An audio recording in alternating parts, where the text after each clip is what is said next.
ये ना सोचो दर्द हमारा कहीं सुना न जाएगा, अब न्यायालय खुद चलकर चौपालों तक आएगा। तो सबसे पहले तो हम धन्यवाद ज्ञापित करते हैं माननीय अतिरिक्त जिला न्यायाधीश महोदय का कि कल उन्होंने अपने कीमती समय में से हमें समय दिया और हमारे सभी के काम आने वाली कई बातें हमें बताई। तो कल के ही परिप्रेक्ष्य में आज बातों को आगे बढ़ाते हुए माननीय अतिरिक्त जिला न्यायाधीश महोदय से जानते हैं कि हम आपके लिए और क्या कर सकते हैं। सर, ये जो आपका अनुभाग है जिला विधिक सेवा प्राधिकरण, इसकी कितनी शाखाएं हैं? शाखाएं इन द सेंस कि आप कितने प्रकार से लोगों की मदद कर सकते हैं, किन किन क्षेत्रों में उनकी मदद कर सकते हैं? क्योंकि जब कानूनी प्रक्रिया में आदमी आता है तो उसकी बहुत सारी समस्याएं डाइवर्सिफाई हो जाती हैं। तो किन किन क्षेत्रों में डिस्ट्रिक्ट लीगल सर्विस अथॉरिटी उनकी मदद कर सकती है? देखिए, डिस्ट्रिक्ट लीगल सर्विस अथॉरिटी हर क्षेत्र में उनकी जहाँ पर कानून की बात आती है वहाँ पर वो उनकी मदद कर सकता है। अब जैसे जेल में बंद कोई व्यक्ति है, उसकी ज़मानत नहीं हो रही है, वकील नहीं कर सकता, हम वकील दे देंगे। ज़मानत नहीं हो रही है, बेल बॉन्ड्स नहीं है, बेल बॉन्ड्स के लिए हम उसके घर आदमी भेज सकते हैं। कोर्टों से रिक्वेस्ट कर सकते हैं कि वो बेल अमाउंट कम कर दें। ये भी रिक्वेस्ट कर सकते हैं कि हम अमाउंट कम कर कर उनको पीवी पर छोड़ दें अभी, और कुछ समय का समय दे दें ताकि वो कुछ दिन बाद जो है वो ये दाखिल कर सकें। तो ये तो जेल की समस्याएं हुई।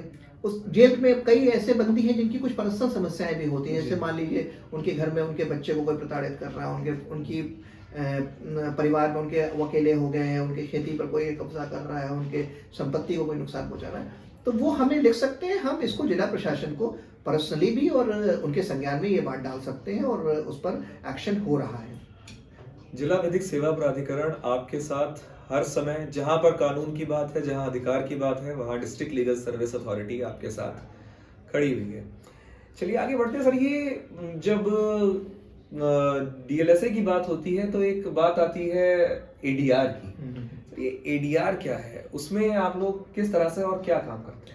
देखिए, जो national legal service authority act है उसमें ही जो है एडीआर पर बड़ा फोकस किया गया है। और एडीआर जो है ऑल्टरनेटिव डिस्प्यूट रेजोल्यूशन, वो इसलिए किया गया कि हमारे कोर्टों पर जो है अत्यधिक मुकदमों का बोझ है, उस बोझ को कम करना है और एक एमिकेबल सोल्यूशन जो है पार्टियों के अच्छा देखिए, कोर्टों में लोग जीतते और हारते हैं, लेकिन हमारे मध्यस्थता केंद्र में दोनों पक्ष जीतता है क्योंकि वो अपना विवाद खत्म कर लेता है।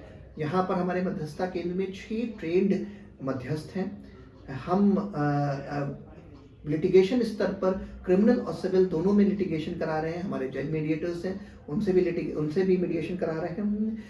और प्री लिटिगेशन स्तर पर, मतलब जिसमें हमारी कोई फाइलिंग नहीं हुई है हमारे कोर्ट में, ऐसे भी प्रार्थना पत्र आते हैं, वो सिर्फ दाम्पत्य संबंधों से संबंधित है। वो हर हफ्ते हमारी प्री लिटिगेशन की मीटिंग्स होती हैं, मीडिएटर्स उसमें वर्क करते हैं और अगर उसमें कोई सफलता मिलती है तो वो उसी दिन जो है अवार्ड बना दिया जाता है और उसको वेरीफाई कर रख लिया जाता है और अवार्ड जो है लोक अदालत के दिन पास कर दिया जाता है। तब बार बार जो है पक्षकारों को न्यायालय में आने की जरूरत नहीं पड़ती। ठीक है, मतलब कहने का तात्पर्य है कि आप मीडिएशन, लिटिगेशन, क्रिमिनल, सिविल हर क्षेत्र में डीएलएसए लोगों की मदद कर रहा है। बिल्कुल। तो सर आगे आपसे हम जानना चाहते हैं कि आपके पास कोई एप्लीकेशन आती है, वो आपके संज्ञान में आती है, आप कॉग्निजेंस लेते हैं, उसके बाद उस पर एक्शन करते हैं, जो भी आपका मोडस ऑपरेंडी रहता है, उसके बाद लोगों की समस्या जनरली कितने दिन में सॉर्ट आउट हो जाती है? देखिए, जैसे मान लीजिए किसी को लीगल एड देना है तो मैं तुरंत उनको लीगल एड ये वेरीफाई कर करके वो एलिजिबल है कि नहीं। जेल से जो प्रार्थना पत्र आता है उसमें तुरंत हमारे एलडीसीज जो काम कर रहे हैं वो उनको मार्क हो जाता है, तुरंत वो पहुंच जाते हैं। हम लोगों ने तो एक उपक्रम ये भी किया है कि विदिन 7 मिनट्स जो है हमारे एलडीसीज जो हैं वो अगर न्यायालय उन्हें कॉल करती है तो 7 मिनट के अंदर वो पहुंच जाएंगे। एक WhatsApp app, dedicated WhatsApp app जो है इस पर चल रहा है। और जो और दूसरी कुछ प्रार्थना पत्र जटिल होती हैं, जैसे मान लीजिए किसी को कोई ऐसी प्रॉब्लम है जिसमें पक्षकारों को सुनना है या स्टेट मशीनरी नहीं सुन रही है तो स्टेट मशीनरी को लिखना पड़ता है। अब स्टेट मशीनरी उसका कैसे रिस्पॉन्स देती है, वो वहाँ से मिलता है या उनके हायर अथॉरिटी से मिलता है, तो उसमें थोड़ा टाइम लग जाता है। जैसे विक्टिम कंपनसेशन स्कीम भी जो है हम लोग देखते हैं यहाँ से ही ग्रांट करते हैं। तो पिछले साल हम लोगों ने करीब 27 लाख रुपए विक्टिम कंपनसेशन स्कीम में डिस्पर्स किया। तो इसमें जो है हम लोग पार्टीज को बुलाते हैं, उनके कोर्ट से भी आती हैं, कुछ और विभागों से समन्वय स्थापित करना पड़ता है, फिर बोर्ड है उसके समक्ष रखना पड़ता है। ये थोड़ा जटिल प्रक्रिया होती है, तो इसमें 1-2 महीने का समय लग जाता है। बाकी जो छोटी मोटी जो हम लोग से जो चीज़ें मांगी जाती हैं उसमें जो है हम तुरंत उनको वो सुविधाएं उपलब्ध करा देते हैं। की बातों में सर बार बार जेल की बात आ रही है, तो जेल में निरुद्ध कैदियों के लिए आपने बता दिया कि वो जेलर के थ्रू आपके पास एप्लीकेशंस दे सकते हैं, आपसे सहायता ले सकते हैं, कोर्ट में आकर आपसे सहायता ले सकते हैं जब वो पेशी पर आते हैं। जेल हो गया, बाहर के लोग हो गया, और किन किन किन ऐसे क्षेत्रों में आप काम करते हैं जो लोगों के लिए जानना आवश्यक है, एक बार उसके बारे में थोड़ा सा बताइए। देखिए, जेल तो हमारी इमीडिएट फैमिली है। हमारे जेल में निरुद्ध हर आदमी जो है वो जुडिशियल कस्टडी में है, और उसे लीगल एड प्रोवाइड कराना कॉन्स्टिट्यूशन का ये सोच है, और हमारे रालसा का भी सोच है। तो हमारे ये national legal service authority act का भी सोच है ये। तो उसके बाद जो है हम लोग एडीआर करते हैं, ऑल्टरनेटिव डिस्प्यूट रेजोल्यूशन का काम भी करते हैं। इसमें जो है हम पार्टियों को कोर्ट से फाइल जो है रेफर होकर हमारे पास आती है, और हम लोग पार्टियों को बुलाते हैं। उसमें मीडिएशन जो है सुलह समझौते के आधार पर ये देखते हैं कि क्या ये मामला सुलझ सकता है।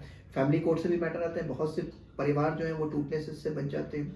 हम लोग प्री लिटिगेशन में जो है वो फैमिली डिस्प्यूट ये भी देख रहे हैं, और जिसमें कोई लिटिगेशन नहीं हुआ, लड़की मान ली 2 साल से घर में पड़ी हुई है और वो कह रही है कि भाई मुझे अपने ससुराल जाना है, हस्बैंड ले नहीं जा रहा है, तो हम दोनों पक्षों को बुलाते हैं, समझाने की, हमारे ट्रेड मीडिएटर समझाने की कोशिश करते हैं, और इससे काफ़ी कुछ केस बनने और न्यायालयों पर जो बोझ बढ़ रहा है उससे काफ़ी कुछ कम राहत महसूस हो रही है। हमारे एक LADCs भी आ गए हैं। वो LADCs जो है डिफेंस काउंसिल है, legal aid defence council system.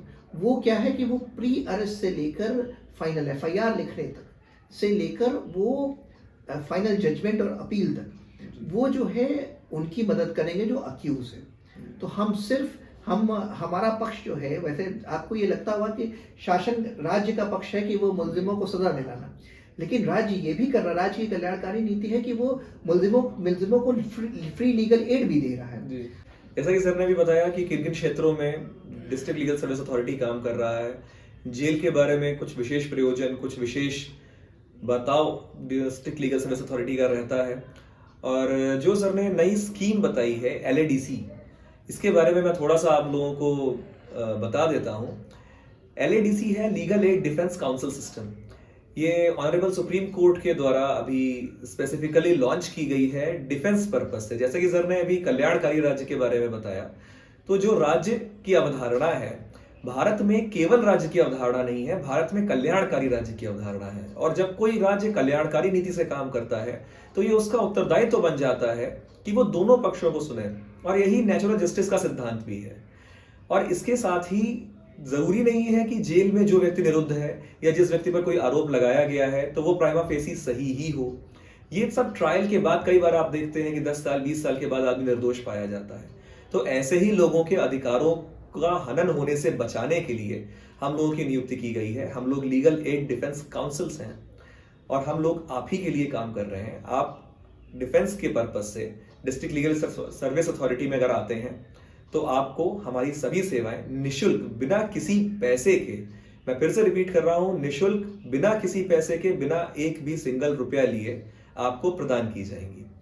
चलिए अब एक आखिरी सवाल के साथ सर का ज्यादा समय ना लेते हुए इस चीज को समाप्त करते हैं कि सर अपने और अपनी संस्था के बारे में कुछ ऐसा बताइए जो लोगों के लिए जानना बहुत आवश्यक है। देखिए, अगर इन शॉर्ट में मैं कहूँगा तो जहाँ जहाँ कानून का उल्लंघन है वहाँ वहाँ जिला विधिक सेवा प्राधिकरण है। हमारा दायरा जो है वो बहुत ब्रॉड है। हमारा क्षेत्राधिकार जो है वो कहीं पर भी किसी भी एक्ट से लिमिटेड नहीं है। अब हम हर क्षेत्र में जो है वो जो भी एक्ट की मंशा होती है उसे इम्प्लीमेंट कराने की कोशिश कर रहे हैं। अब देखिए, जैसे सीनियर सिटीजन एक्ट है, कुछ जिलों में ट्रिब्यूनल तक नहीं बने हुए हैं। Transgender prohibition of discrimination act 2019, उसके कई प्रोविजंस हैं जिनको अभी ना ट्रांसजेंडर्स को पता है ना स्टेट भी है, क्योंकि स्टेट से कोई डिमांड नहीं हो रही है। इसी तरह राइट टू एजुकेशन के कई मसले हैं जिनका कुछ नहीं हो रहा है। उसके बाद जो है स्टेट जो है बहुत सी चीज़ें जो हैं जो हमारे एक्ट प्रावधानित कर रहे हैं, चूँकि उन पर डिमांड, लोग अवेयर नहीं है, लोग डिमांड नहीं कर रहे हैं, तो वो स्टेट इम्प्लीमेंट नहीं कर रहा है। अच्छा, स्टेट के साथ ये है कि लोगों ने डिमांड नहीं किया तो हमने कभी इम्प्लीमेंट नहीं किया, तो हम और इम्प्लीमेंट करने में डर रहे हैं। एक विशेष सर्किल बना हुआ है। अच्छा, हमारी बात, जब हम वो सब चीज़ें स्टेट के सामने रखते हैं, अपने डिस्ट्रिक्ट एडमिनिस्ट्रेशन के सामने रखते हैं, तो हमें बड़ी सीरियसली से लिया जाता है और उसे इम्प्लीमेंट कर लिया जाता है। एक बार वो इम्प्लीमेंटेशन हो गया तो हम लोग सब कुछ लॉ को इम्प्लीमेंट कर देंगे। और दूसरी बात ये कि हमारा देखिए ये है कि हम लोग फिल्टरेशन थ्योरी पर काम करते हैं। हम पहले सोसाइटी के 5% लोगों तक जाएंगे और अपनी जो योजनाएं हैं उनको ये बताएंगे और उसके बाद वो सोसाइटी से फिल्टर होकर उन योजनाओं को जो है हम और भी लोगों को अपने साथ ले रहे हैं। हम एक मल्टी डिसिप्लिनरी ऑर्गेनाइजेशन की तरह काम कर रहे हैं। जैसे लेबर है, लेबर और चाइल्ड वेलफेयर, जैसे अभी हम लोगों ने जेल का क्या किया कि डिस्ट्रिक्ट लाइब्रेरी को और जेल से लिंक किया। तो ये 2 विभाग थे, स्वतंत्र रूप से काम कर रहे थे, लेकिन अब दोनों का वेलफेयर, इनको किताब भी पढ़ने वाले ज़्यादा लोग मिल गए और हमारे जेल को जो है वो भी लोग ज़्यादा मिल गए, हमारे जेल को रीडर्स भी मिल गए। तो इस तरीके से जो है हम लोग जो मल्टी डिसिप्लिनरी काम कर रहे हैं और एक विभाग और दूसरे विभाग को एक ही फोरम पर लाने का काम कर रहे हैं। इससे क्या होगा कि बहुत सी कल्याणकारी योजनाएं और बहुत सी चीज़ें जो है वो हम लोग बढ़िया कर ले जाएंगे। इस हिंदुस्तां पर हक हमारा भी तो है, इंसाफ के इस आशिया पर हक हमारा भी तो है। एक मुट्ठी आसमां पर हक